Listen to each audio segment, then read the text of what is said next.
Hello दोस्तों, नमस्कार। कैसे आप सभी लोग। और स्वागत है फिर से आप सभी का हमारे यूट्यूब चैनल पे। और आज स्टार्ट करने जा रहे हैं हम लोग कक्षा 8 की एनसीईआरटी जियोग्राफी स्टार्ट करने वाले हैं। चैप्टर नंबर 5 है मानव संसाधन। अध्याय को पढ़ेंगे।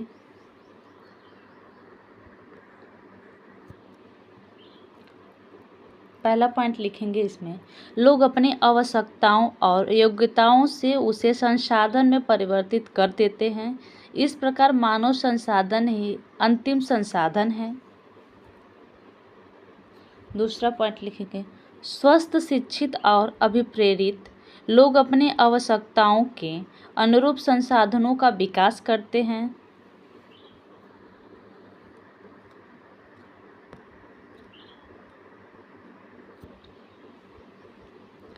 हेडिंग डालेंगे जनसंख्या का वितरण।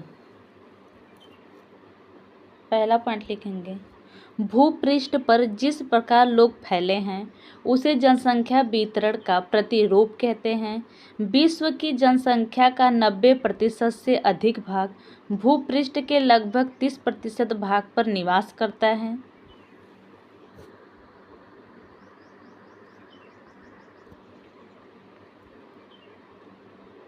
दूसरा पॉइंट लिखेंगे, दक्षिण और दक्षिण पूर्वी एशिया, यूरोप और उत्तर पूर्वी उत्तर अमेरिका घने बसे क्षेत्र हैं। तीसरा पॉइंट लिखेंगे, उच्च अक्षांशीय क्षेत्रों, उष्णकटिबंधीय मरुस्थलों, उच्च पर्वतों और विषुवतीय वनों के क्षेत्रों में बहुत कम लोग रहते हैं। चौथा पॉइंट लिखेंगे, विषुवत वृत्त के दक्षिण की अपेक्षा विषुवत वृत्त के उत्तर में बहुत अधिक लोग रहते हैं। इसे में लिखेंगे, विश्व की कुल जनसंख्या के लगभग 3/4 लोग 2 महाद्वीपों एशिया और अफ्रीका में रहते हैं। चौथा पॉइंट लिखेंगे, विश्व के 60% लोग केवल 10 देशों में रहते हैं। इन सभी देशों में 10 करोड़ से अधिक लोग रहते हैं।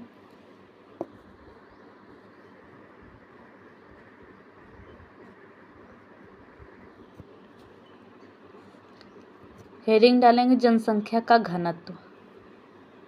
इसमें लिखेंगे, पृथ्वी पृष्ठ के एक इकाई क्षेत्र में रहने वाले लोगों की संख्या को जनसंख्या का घनत्व कहते हैं।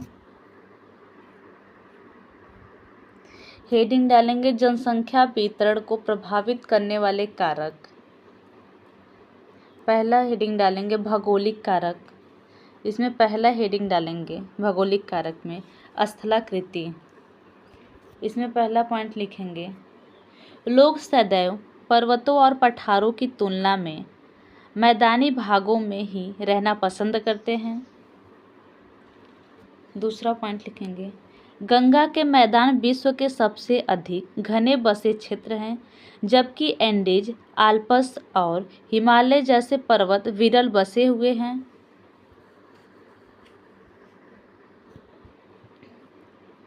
दूसरा हेडिंग डालेंगे जलवायु। इसमें लिखेंगे, लोग सामान्य रूप से चरम जलवायु जो अत्यधिक गर्म अथवा अत्यधिक ठंडी जैसे सहारा मरुस्थल, रूस के ध्रुवीय प्रदेश, कनाडा और अंटार्कटिक में रहने से बचते हैं। तीसरा हेडिंग डालेंगे मृदा। इसमें लिखेंगे, उपजाऊ मृदाएं कृषि के लिए उपयुक्त भूमि प्रदान करती हैं। भारत में गंगा और ब्रह्मपुत्र, चीन में हवांग ही, चांगजियांग तथा मिस्र में नील नदी के उपजाऊ मैदान घने बसे हुए क्षेत्र हैं। चौथा हेडिंग डालेंगे जल। इसमें लिखेंगे, लोग उन क्षेत्रों में रहने को प्राथमिकता देते हैं जहां अलवणीय जल आसानी से उपलब्ध होता है।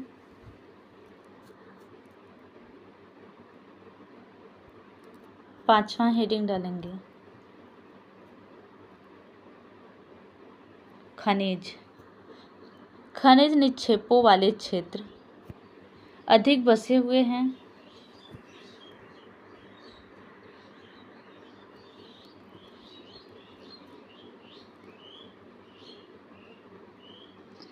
हेडिंग डालेंगे दूसरा, सामाजिक, सांस्कृतिक और आर्थिक कारक। पहला हेडिंग डालेंगे इसमें आर्थिक कारक, लिखेंगे इसमें औद्योगिक क्षेत्र रोजगार के अवसर प्रदान करते हैं। लोग बड़ी संख्या में इन क्षेत्रों की ओर आकर्षित होते हैं। जापान में ओसाका और भारत में मुंबई 2 घने बसे क्षेत्र हैं। दूसरा हेडिंग डालेंगे सांस्कृतिक कारक। धर्म और सांस्कृतिक महत्ता वाले स्थान लोगों को आकर्षित करते हैं। वाराणसी, यरूशलेम और वेटिकन सिटी इसके कुछ उदाहरण हैं। तीसरा हेडिंग डालेंगे सामाजिक कारक। अच्छे आवास, इसमें लिखेंगे अच्छे आवास, शिक्षा और स्वास्थ्य सुविधाओं के क्षेत्र अत्यधिक घने बसे क्षेत्र हैं। उदाहरण के लिए पुणे।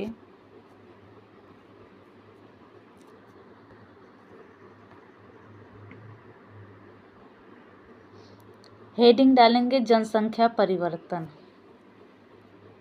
पहला पॉइंट लिखेंगे जनसंख्या परिवर्तन से तात्पर्य एक निश्चित अवधि के दौरान लोगों की जनसंख्या में परिवर्तन से है। दूसरा पॉइंट लिखेंगे मानव इतिहास की लंबी अवधि में सन 1800 तक विश्व की जनसंख्या धीरे धीरे बढ़ी है।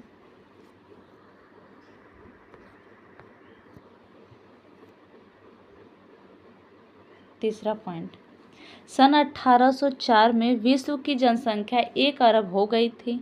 150 वर्षों बाद 1959 में विश्व की जनसंख्या 3 अरब पहुंच गई। इसे प्रायः जनसंख्या विस्फोट कहते हैं। तीसरा पॉइंट, 1999 में 30 वर्ष की अवधि से कम में जनसंख्या दुगनी 6 अरब हो गई। इस वृद्धि का मुख्य कारण खाद्य आपूर्ति और औषधियों के कारण मृत्यु दर कम होना है, जबकि जन्म दर अभी भी बहुत अधिक रही।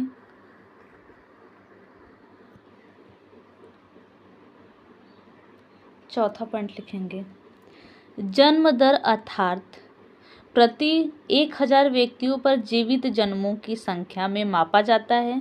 मृत्यु दर को प्रति 1000 व्यक्तियों पर मृतकों की संख्या में मापा जाता है। किसी क्षेत्र विशेष में लोगों के आने जाने को प्रवास कहते हैं। पांचवा पॉइंट लिखेंगे जन्म और मृत्यु जनसंख्या परिवर्तन के प्राकृतिक कारण हैं। एक देश के जन्म दर और मृत्यु दर के बीच के अंतर को प्राकृतिक वृद्धि दर कहते हैं।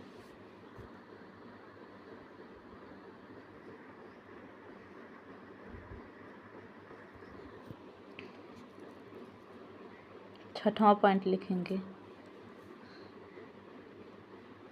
प्रवास एक अन्य कारण है जिससे जनसंख्या के आकार में परिवर्तन होता है। सातवां पॉइंट लिखेंगे उत्प्रवासी वे लोग होते हैं जो देश को छोड़ते हैं। आप्रवासी वे लोग होते हैं जो देश में आते हैं। आठवां पॉइंट लिखेंगे संयुक्त राज्य अमेरिका और ऑस्ट्रेलिया जैसे देशों में भीतरी प्रवास अथवा अप्रवास द्वारा संख्या बढ़ी है। सूडान देश एक ऐसा उदाहरण है जिसमें लोगों के बाहर चले जाने अथवा उत्प्रवास के कारण जनसंख्या में कमी का अनुभव किया गया है। हेडिंग डालेंगे जनसंख्या परिवर्तन के प्रतिरूप। पहला पॉइंट लिखेंगे जनसंख्या वृद्धि की दर विश्व में अलग अलग है।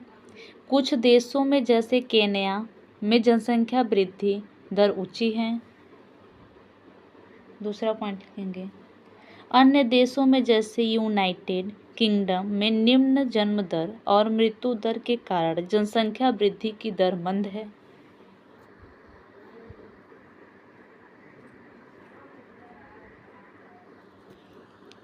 हेडिंग डालेंगे जनसंख्या संगठन। पहला पॉइंट लिखेंगे किसी देश की जनसंख्या कितनी भी अधिक हो का उस देश के आर्थिक विकास के स्तर से कुछ अंतर नहीं पड़ता। उदाहरण के लिए बांग्लादेश और जापान अति घने बसे देश है, लेकिन जापान बांग्लादेश से आर्थिक रूप से अधिक विकसित देश है।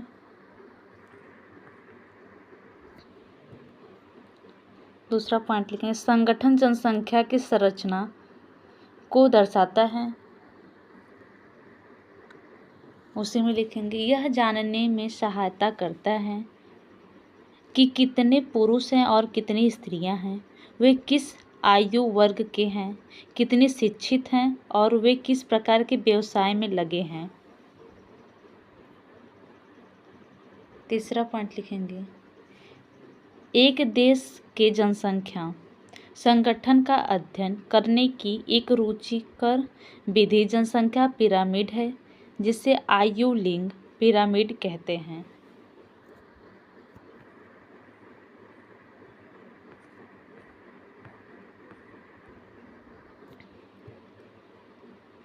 चौथा पॉइंट लिखेंगे, युवा आश्रित लोग कोष्टक में लिखेंगे 15 वर्ष से कम आयु के कोष्टक बंद, और वृद्ध आश्रित लोग कोष्टक में लिखेंगे 60 वर्ष से अधिक आयु के कोष्टक बंद। आश्रित आयु जनसंख्या के अंतर्गत आते हैं। कार्यरत आयु वर्ग कोष्टक में 15 से 65 कोष्टक बंद के लोगों को आर्थिक रूप से सक्रिय वर्ग में रखा गया है।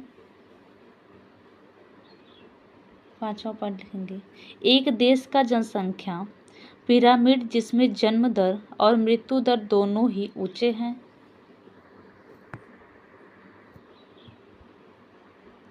छठवां पॉइंट लिखेंगे, जिन देशों में मृत्यु दर कम हो रही है, युवा आयु वर्ग का पिरामिड चौड़ा है क्योंकि शिशु प्रौढ़ावस्था तक जीवित रहते हैं। यह भारत के पिरामिड में दृष्टिगोचर होता है। सातवां पॉइंट लिखेंगे, इस प्रकार की जनसंख्या में युवा सापेक्षतः अधिक है। इसका अर्थ मजबूत और वर्धमान बढ़ती हुई श्रम शक्ति है।